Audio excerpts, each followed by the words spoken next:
बानी कीन के। छठ घाटी अइह हमारी जान उहे वाला साड़ी पहिर के। छठ करी अइह हमारी जान उहे वाला साड़ी पहिर के।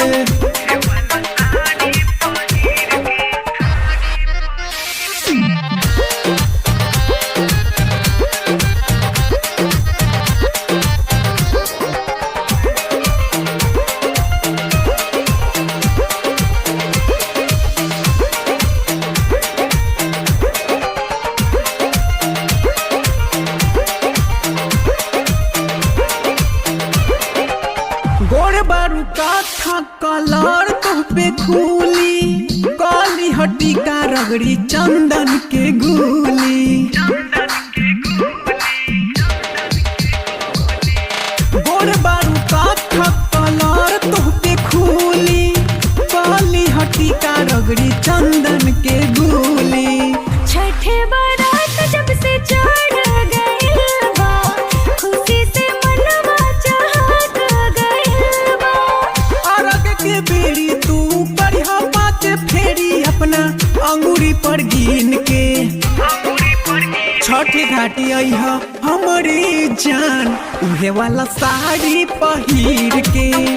छठ करी अइह हमारी जान उहे वाला साड़ी पहिर के।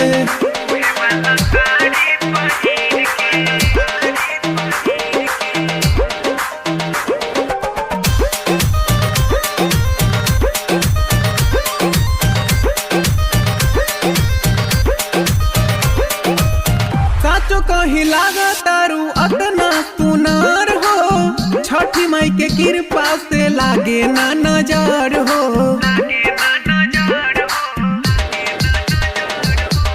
साचो कहीं लागो तारू अतना सुनार हो छठी माई के कृपा से लागे ना नजर हो।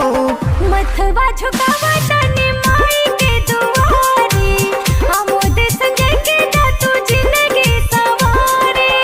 बाकी आशीर्वाद रखिया माही के याद न भूलैहा शुभ दिन के।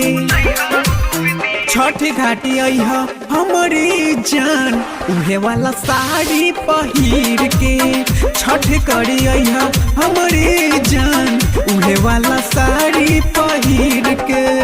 ठीक बा आ जाई।